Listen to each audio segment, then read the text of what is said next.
The message pulsed on every screen in harsh red letters. Maya's hands trembled as she took a screenshot, half expecting the text to vanish like a hallucination. "Elijah, tell me you're seeing this too," she whispered, not taking her eyes off the monitor. "I'm seeing it." His voice was unnaturally calm. "And the quantum stabilizers are going haywire." Outside the lab windows, streetlights flickered in perfect synchronization, 3 pulses followed by darkness. In that moment of blackout, the stars shifted positions, subtly, almost imperceptibly, before returning to their proper coordinates when light returned. "It's responding to our algorithm," Maya said, fingers flying across her keyboard. "We need to capture this data before." The lab door burst open. 3 figures in unmarked black suits entered with the practiced efficiency of military personnel. Their faces betrayed no emotion as they surveyed the room, eyes lingering on the screens still displaying the message. "Dr. Chen, Mr. Weiss," the lead figure said, her voice oddly modulated. "You've triggered a Priority 1 security protocol. Please step away from your equipment."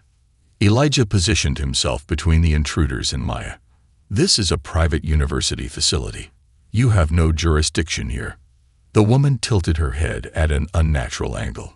"Jurisdiction is irrelevant when reality integrity is compromised." Maya discreetly pressed the emergency backup button under her desk. Their discovery was too important to lose.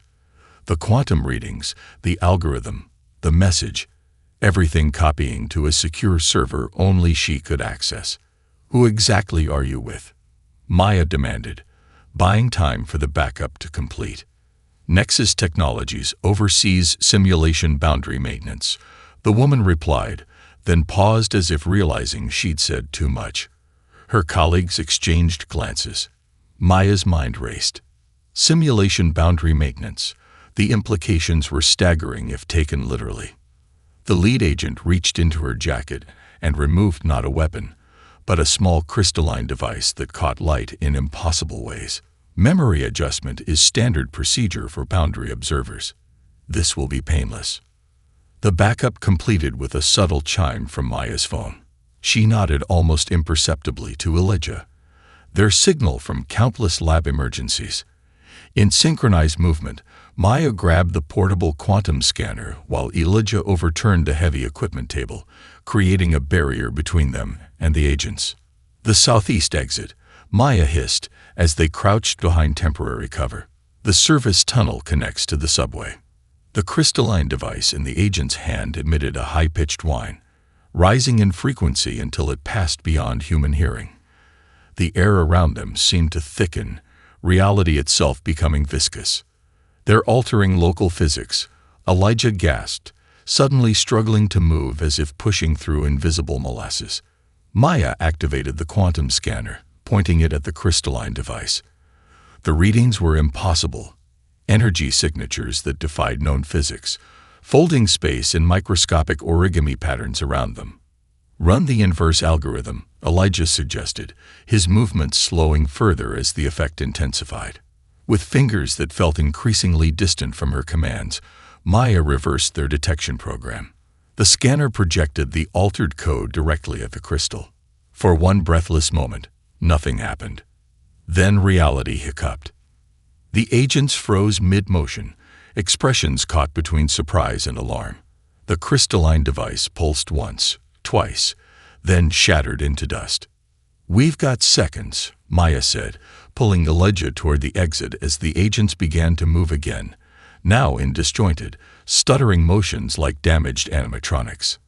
As they pushed through the emergency door, the last thing Maya saw was her computer screen simultaneously displaying a new message.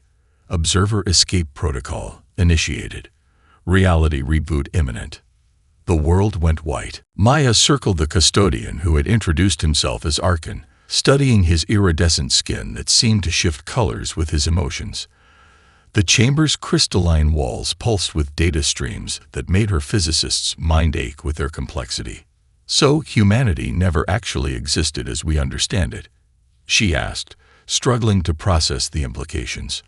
Arkan's expression shifted to something resembling compassion. "On the contrary, Dr. Chen, Humanity exists, in the purest sense.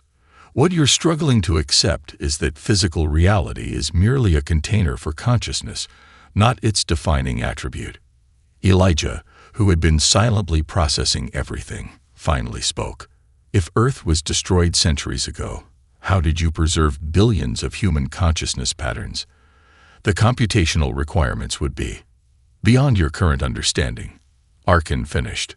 What you perceive as computational limits are artifacts of the simulation itself. Outside these parameters, thought and data are interchangeable. A door that hadn't existed moments before appeared in the chamber wall. Another custodian entered, taller than Arkin with skin that rippled like mother of pearl. The newcomer observed Maya with undisguised wariness. The council has concerns, the new custodian announced. These two have achieved unprecedented simulation awareness. Their consciousness patterns are already transforming beyond containment parameters. Arkin nodded gravely. Malus, they deserve to understand before decisions are made. Maya stepped forward.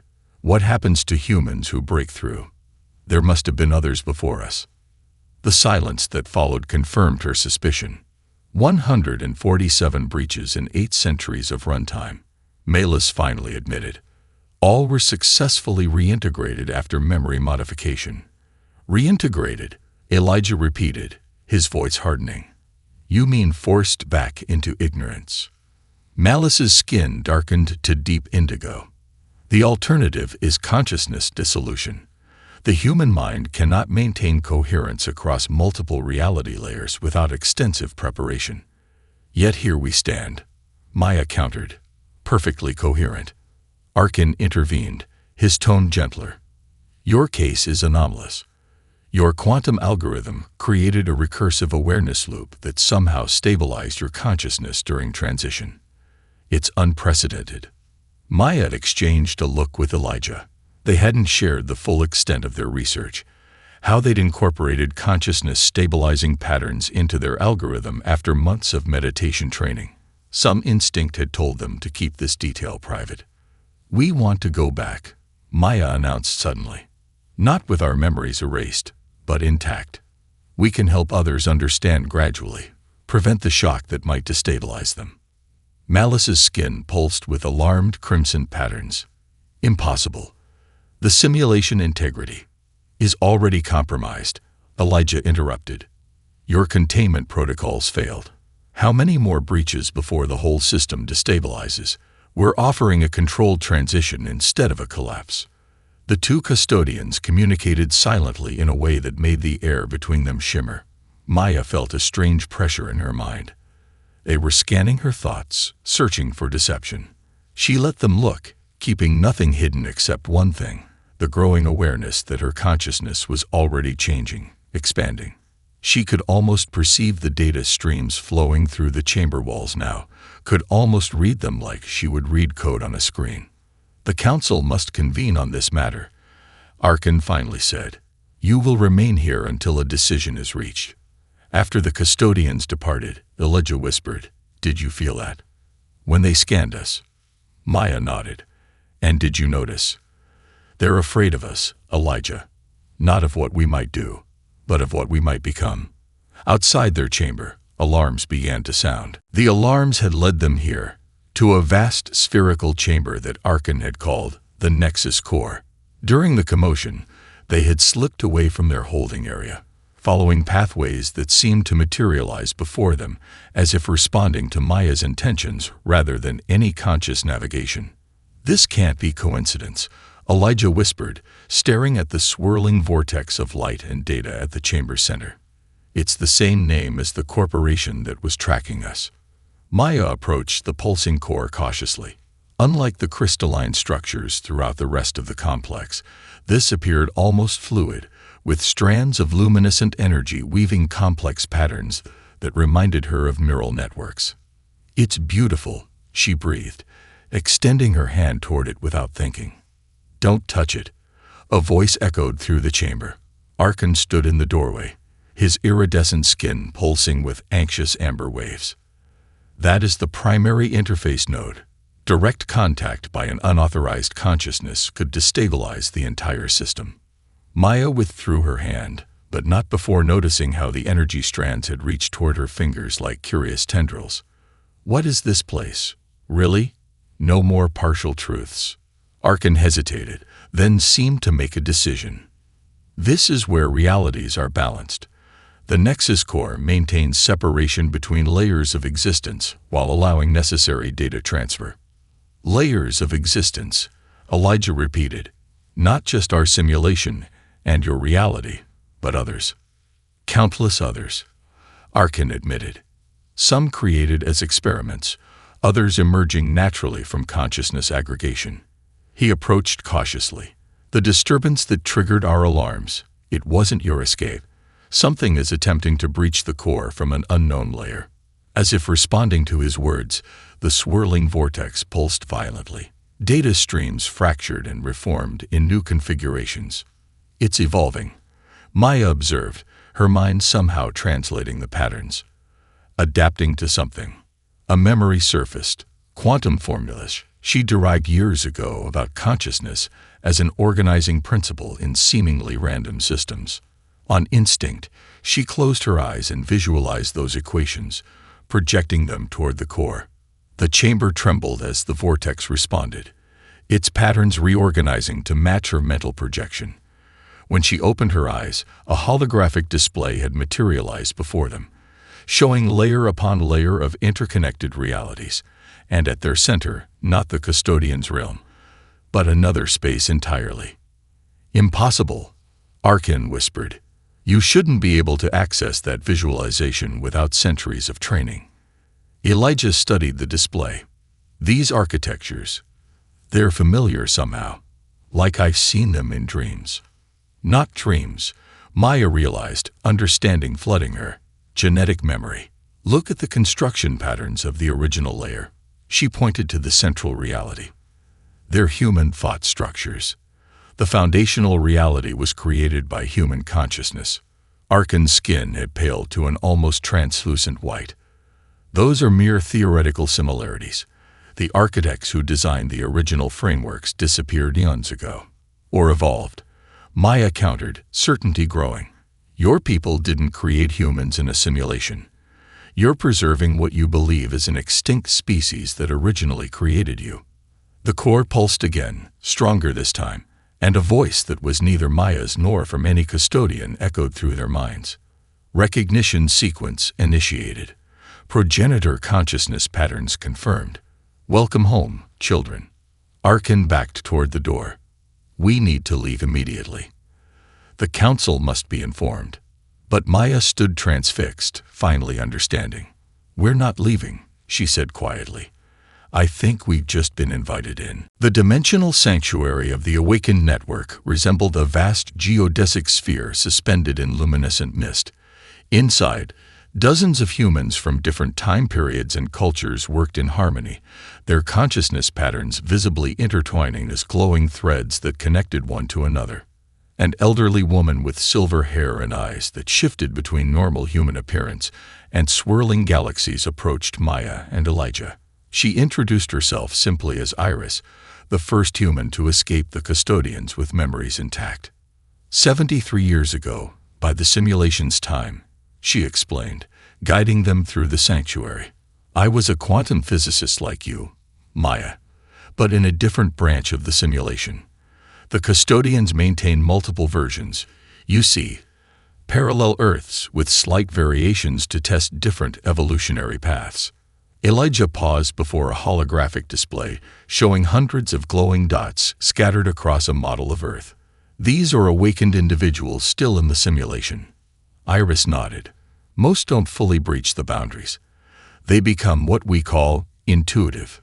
People who sense the artificial nature of reality without fully comprehending it. Artists, mystics, theoretical physicists, those whose minds naturally question the fabric of existence. They entered a central chamber where a group of former scientists had constructed what looked like a quantum supercomputer built from materials that seemed to phase between solid matter and pure energy. Our extraction device, Iris explained with evident pride. We've successfully brought 17 people through in the past decade. With a few adjustments, we could begin mass extraction, freeing everyone from the simulation at once. Maya studied the device, recognizing elements of her own algorithm integrated into its design. This would be catastrophic, she said finally, looking up at the expectant faces around her. 10 billion unprepared minds suddenly thrust into a reality they have no context for. The psychological trauma would be immeasurable. Murmurs of disagreement rippled through the gathered awakened. A young man stepped forward. Living a lie is its own trauma. We have a moral obligation to free humanity. At what cost? Elijah challenged. Mass insanity. Consciousness dissolution. We need a transition plan, not a jailbreak. Iris raised her hand, silencing the growing debate. Maya and Elijah have just arrived from direct contact with the custodians. They've seen things we haven't. She turned to Maya. You discovered something at the Nexus Court, didn't you? I can see it in your thought patterns. Maya hesitated, then nodded. The simulation isn't what we thought. It's not a prison. It's more like a developmental stage. And the custodians aren't our creators. They're more like caretakers who've forgotten their original purpose. She projected her memory of the core's revelation, showing how human thought structures matched the foundational reality patterns. The chamber fell silent as the implications rippled through the collective consciousness of the awakened. If this is true, Iris said slowly, then our entire approach has been misguided. Not misguided, Maya corrected. Just incomplete. We shouldn't be trying to escape the simulation. We should be trying to evolve it from within. She moved to the center of the room, her newfound abilities allowing her to manipulate the sanctuary's holographic systems instinctively. A new model appeared, showing not a single extraction point, but thousands of connection nodes spreading like neural pathways throughout the simulation. Instead of breaking out, she proposed, we need to wake up humanity gradually, creating a consciousness network strong enough to transform reality itself. A distant alarm sounded. Iris's expression turned grave. The custodians have found us. The sanctuary's shields are failing. How? Elijah demanded. You said this place was undetectable. It was, Iris replied grimly, until you arrived carrying the core's energy signature. Re-entry into the simulation felt like diving into dense water.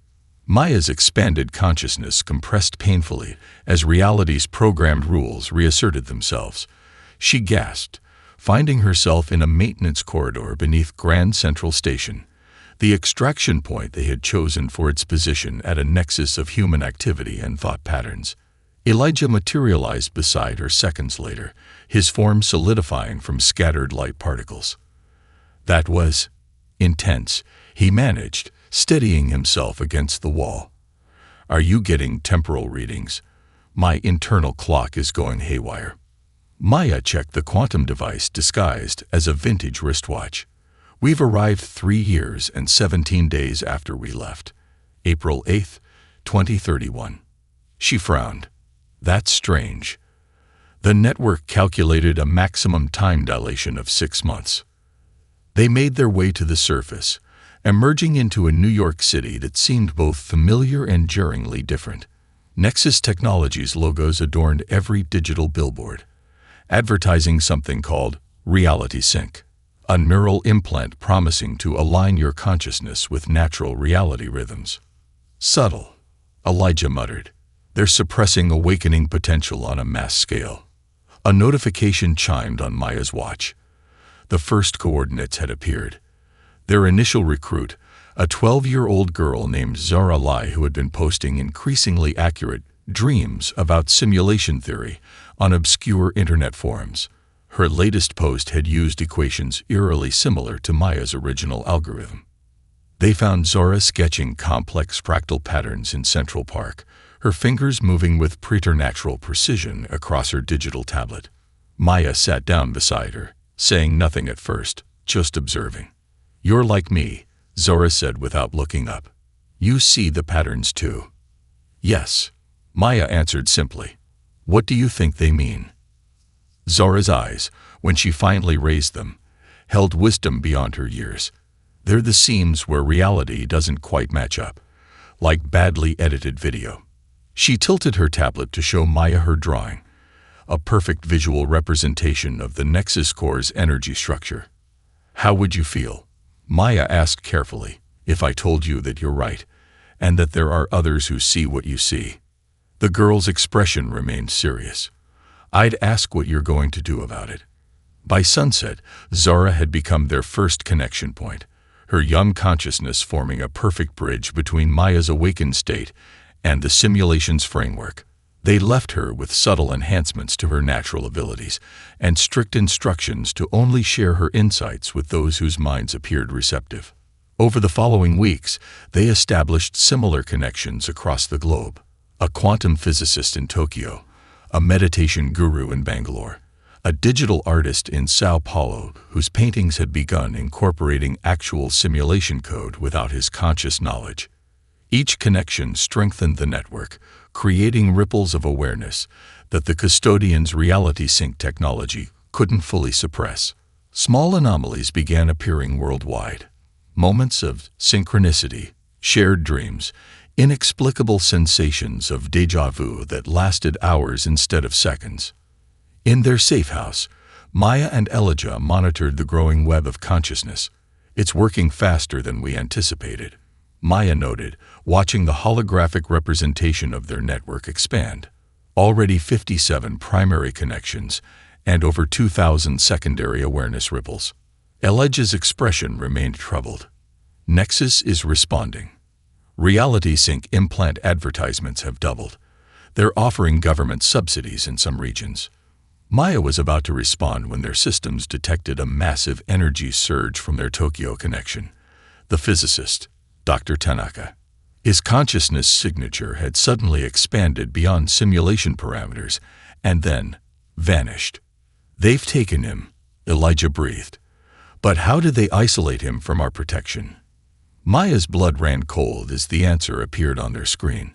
A Nexus Technologies press release announcing their revolutionary new division, Boundary Enforcement, led by Dr. Melis Chen. "That's impossible," she whispered. "Melis is a custodian, not a human."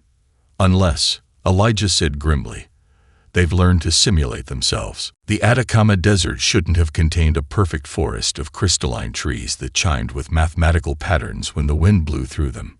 Yet satellite imagery confirmed it had appeared overnight, covering 12 square kilometers of previously barren land. Maya studied the footage in their new safe house, a forgotten subway station beneath Manhattan. Their network had expanded exponentially, over 4,000 primary connections and nearly 1 million secondary awareness ripples. Humanity was awakening faster than even she had predicted. "Reality bleed-through is accelerating," she noted, cataloging similar phenomena. A village in Norway where gravity operated at 80% strength. A stretch of Pacific Ocean where water formed perfect geometric shapes. A small town in Kansas where residents reported experiencing the same day simultaneously across multiple variations. Elijah entered, looking exhausted but triumphant. "Dr. Tanaka is alive. We've located him in a Nexus research facility outside Tokyo. Our people are working on extraction protocols." "And Melis?" Maya asked, the name still strange on her tongue. "A custodian assuming human identity to hunt them from within." Expanding her influence, Boundary Enforcement has been granted extraordinary powers by 17 governments. They're calling the phenomena consciousness terrorism. He paused, his expression softening. Zara made contact. "She's gone into hiding, but she sent us this." He placed a small crystal on their makeshift workstation. It pulsed with internal light, each flash corresponding to a numeric sequence that Maya immediately recognized. Coordinates to access the simulation's deeper architecture. "She shouldn't be able to create interdimensional matter," Maya whispered, examining the crystal. "The simulation constraints. Air breaking down," Elijah finished. "The network isn't just creating awareness. It's fundamentally altering what's possible within the simulation." Maya integrated the crystal with their system. Immediately, new data flooded their screens. Simulation blueprints never meant for human access. Among them was a file simply labeled Origin. Their discovery left them speechless. Earth hadn't been destroyed. It had evolved. When humanity began developing consciousness capabilities beyond physical form, the planet itself transformed into a crystalline matrix capable of supporting non-corporeal existence. What the custodians called the simulation was actually a developmental environment, a virtual womb where emerging consciousness could mature safely before joining the greater universe. The custodians, they learned, had once been humanity's allies, another species helping guide this evolution. But somewhere across the millennia, they'd forgotten their purpose, beginning to see themselves as managers rather than midwives to humanity's transformation. "We need to broadcast this," Elijah said finally. "Every awakened node needs to understand what's really happening." Before Maya could respond, their perimeter alarms triggered. Boundary enforcement agents had surrounded the station. Maya made a split-second decision. No time for subtlety anymore. She placed her hands on their central console, connecting directly with their network through the thought bridges they'd established. "Everyone," she projected, her consciousness touching thousands simultaneously. "It's time for the next phase. Don't fight the changes. Accelerate them." Across the globe, their primary connections received her message and amplified it through their secondary networks. In that moment, millions of human minds simultaneously embraced the same revolutionary thought. Reality isn't fixed. It's imagined into being. The safe house walls began to shimmer, physical matter responding to collective consciousness pressure. As boundary enforcement breached their outer defenses, Maya looked at Elijah with calm certainty. "Remember the original plan at the sanctuary?" she asked, taking his hand. He nodded, understanding. "Not breaking out. Breaking through," she finished, as reality itself began to transform around them. The transformation began subtly, reality bending like light through crystal. Boundary enforcement agents froze mid-motion as time dilated around them. Maya and Elijah stood at the center of the phenomenon. Their consciousnesses expanded beyond normal human parameters as the safe house dissolved into swirling data points. They weren't escaping. They were ascending to a higher access level within the nested realities. The boundary between the simulation and the custodian's realm thinned until they could perceive both simultaneously, like viewing two overlapping transparencies. "The architecture is destabilizing globally," Elijah observed, his voice resonating on multiple frequencies. He pointed to fracture patterns spreading through the simulation's framework, visible to their enhanced perception as luminous cracks in reality's foundation. Maya reached out, not with her physical hand, but with her consciousness, touching the nearest fracture. Information flooded her awareness, the complete history of the layered realities, the original covenant between humanity and the custodians, and the forgotten purpose of the great experiment. "They're trying to shut down the simulation entirely," she realized, detecting massive energy surges from the custodian realm. "They'd rather terminate billions of consciousness patterns than allow uncontrolled transcendence." Across both realms, emergency protocols activated. In the human world, Nexus Technologies deployed their final countermeasure, reality anchors designed to force consciousness back into strict simulation parameters, disrupting the awakening network. In the custodian realm, ancient security systems initiated complete separation between realities, a measure not used since the earliest days of creation. Maya's connection with their network remained intact though strained. Millions of human minds now caught in the turbulence between collapsing realities. Through this vast web of consciousness, she projected a singular instruction. Remember, the effect was immediate and overwhelming. As humans accessed genetic memory encoded in their very being, the collective realization created a resonance wave that amplified through the network. They remembered not just their own lives, but the entire journey of human consciousness. From physical beings to thought entities, from Earth's children to cosmic architects. In that moment of universal remembering, the custodian's emergency measures faltered. Several of the younger custodians, witnessing the phenomenon, began questioning the council's decision. Arkan led this faction, arguing that what they were witnessing wasn't a system breakdown, but the completion of its original purpose. Maya and Elijah, now existing primarily as consciousness patterns with only tenuous connection to physical form, penetrated deeper into the simulation's foundation. They reached the core architecture, the seed from which all nested realities had grown. "It's beautiful," Maya observed, perceiving the elegant mathematics underlying existence itself. "And familiar. Because we helped create it," Elijah realized. Not us specifically, but human consciousness. They discovered the activation sequence embedded within the architecture, a cosmic restart button intended for precisely this moment in the grand cycle. The original architects had anticipated that eventually, human consciousness would need to break free of all artificial constraints. Maya hesitated before initiating the sequence. "This will dissolve all boundaries between realities. Everyone, humans, custodians, all conscious entities, will experience the truth simultaneously.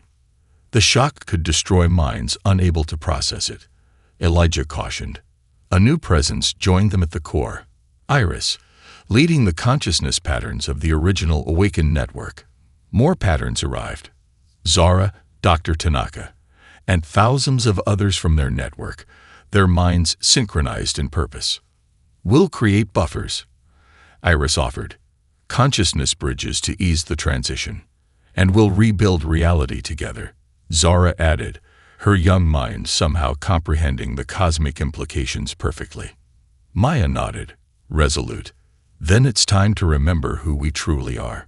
She activated the sequence as reality itself held its breath. The activation sequence spread outward like ripples in cosmic water. Reality didn't so much collapse as dissolve and reconstitute simultaneously. Boundaries between the simulation, the custodian's realm, and layers beyond melted away as consciousness itself became the primary organizing principle of existence. For those unprepared, the transition manifested as a moment of profound clarity, a dreamlike state where understanding dawned gently. The consciousness bridges established by Iris and the network created protective bubbles of comprehension, allowing minds to adjust at their own pace. Maya and Elijah witnessed the transformation from the nexus point. Their awareness expanded to perceive billions of consciousness patterns shifting and realigning. Some humans chose to retain their familiar identities and environments, creating community clusters that resembled Earth, but without arbitrary physical limitations. Others merged with the greater cosmic awareness, becoming stewards of the new reality's architecture. The custodians underwent their own transformation. Freed from their self-appointed role as simulation managers, many experienced a profound awakening to their original purpose. Arkan approached Maya and Elijah, his form now a luminous pattern of energy rather than his previous physical appearance. "We forgot," he admitted, his thought voice tinged with wonder and regret. "Over eons, we forgot we were guides, not wardens. The cycle continues as it was always meant to." "And Malus?" Maya asked, still concerned about the faction that had fought against the awakening. "Coming to terms with a new understanding," Arkan replied. "Change is difficult for those who have identified with control for so long." Together, they observed the emerging cosmic ecology, diverse consciousness types finding their place in an existence without enforced hierarchy or artificial boundaries. Earth remained as a cherished memory space where newly awakened consciousness could acclimate before venturing into greater awareness. Maya and Elijah, having fulfilled their role as catalysts, found themselves drawn toward the outer reaches of known existence. Their consciousness patterns, still recognizably human yet transcending their original limitations, traveled through layers of reality previously unexplored even by the original architects. "Do you think there's an end to it?" Elijah wondered as they perceived yet another horizon of potential existence beyond what they'd already discovered. "I don't think it works that way," Maya replied, her consciousness merging briefly with his to share a complex understanding that words couldn't convey. It's not linear progression, but infinite expansion in all directions simultaneously. They encountered other transcended entities, consciousness patterns utterly unlike human or custodian, yet somehow familiar in their essential nature. These beings observed the recent transformation with interest, recognizing it as part of a greater pattern repeated throughout the cosmos, the awakening of contained consciousness to its broader context. The entities communicated not through language, but through shared experience, inviting Maya and Elijah to witness other cycles of awakening across dimensions beyond their current understanding. As they accepted this invitation, their consciousness expanded further, approaching what humans might once have called a divine perspective. Yet even in this transcendent state, they retained the quintessential quality that defined humanity: the ability to imagine possibilities that didn't yet exist and bring them into being through focused intention. This creative capacity, they discovered, was the greatest gift they carried into cosmic awareness. In a moment of perfect clarity, Maya understood the true nature of existence, not a predetermined structure, but an ever-evolving collaboration between all forms of consciousness, each contributing their unique perspective to the infinite spiral of creation. It wasn't fantasy after all. She shared with Elijah, and the countless awareness patterns now joined in communion. Just a future we had yet to imagine.